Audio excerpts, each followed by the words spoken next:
What do you have to do in life? Two things. You have to die. Everything else is a matter of choice. Really one thing. And we may have a choice about that.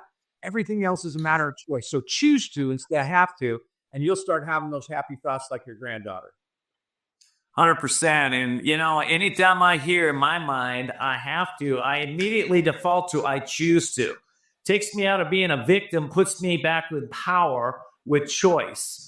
And I just, that we can't emphasize that enough, because a lot of us were taught that, what you just said. That was a powerful message that you just had. I really appreciate it, Brian. All right, let's, first of all, you got this amazing new book out. So you know what? I got to put it on the screen. It's called Lessons from the Legends. We kind of touched the base a little bit in the beginning of the show about it. But hey, listen, man, what drove you to write this book? Well, I wanted to write about character. And I feel like in the last 10 years of my life, character has become more important than ever. So really focus on integrity. Really focus on being the best of which you're capable. To really focus on how we build others, people build teams and build relationships. So the heart of the reason I wrote this book was to let people not only know is character important, but it works. These two people you see on the cover were the most successful people ever in the history of what they did.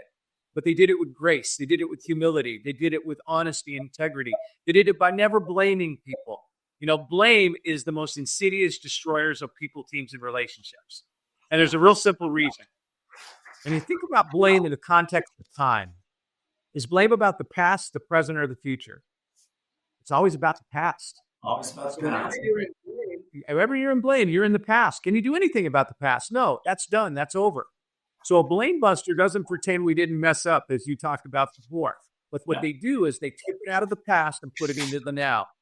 Here's what happened. Here's what we did. What can we learn? How can we use it to get better? And so I wrote this book to bring out the power of blame busting. Probably most important, though, the two things that were one thing that these two emphasized more than anything else by the way they lived was being fully present. Now, what does that mean? When you're fully present, 100% of your mind, body, and spirit is with the people you're with where they are now. Now, how many of us have ever been with somebody where we know their body's with us, but the rest of it is another counter? And here's the question. How does it make you feel when someone you wish to be present with you is not present with you? Well, for everyone I've ever known, it makes them feel worth less. And I believe that our job as parents, as coaches, as teachers, as receptionists, as whatever we do, our job with other human beings, our job comes down to this. Our job is to help the people that we lead, that we serve, that we love, to know they're important, to know they're significant, to know they matter. And the only way you can do that at a foundational, unshakable level is to be fully present. I'm thinking about the restaurant that, how many times I've been to a restaurant, there's 4 people sitting there, all 4 of them are on their cell phone. I'm thinking, there's nobody home here. They're all somewhere else. They're the ones in China, one's over here in New Jersey, one's over here, talking to their friend. I'm like, well, who's home? There's nobody home here. It's a good. It's practically speaking. What's the value, the character that represents being present? I mean, how do we teach that, Brian? How do we teach that to our kids? Well, the first and foremost way is to understand it is a choice. All right, and you hit one of them. Put the phone away. In fact, it's funny, but kids want us to be present when they're young. Yeah. I call this the gift, because when my daughters were 8 and 3 years old, I was so caught up in my career. My speaking business had taken off. I've taken on this huge contract to do training for a direct sales company that I was on my phone. In those days, we didn't have this kind of technology. We didn't even have much email. Everything was done on the telephone. One night, my 2 children, when I could have been and should have been tucking them in, letting them know they're the most important people in the world, I was reaching for the phone.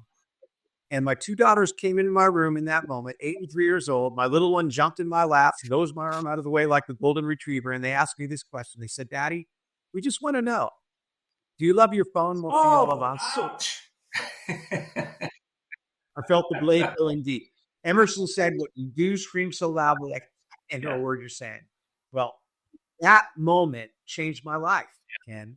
It made me have the commitment, and this is the commitment you made. Commitment that my most important job as a father, as a teacher, as a speaker, is to be fully present. And so I'll give everybody a simple way to start it out. Inch by inch, anything's a sin. So when you get off the show today, pick out 2 people in your life, one at work, one at home, who for the next 30 days you commit to be more fully present with. Now, it doesn't mean you have to spend more time with them. You may have less time on your schedule. But when you're with them, start with what you just said. Put the cell phone down. No more meals where you're 3 feet away from each other, but all you see is the crumb. 100%. Ask more. 100%. Ask more than tell.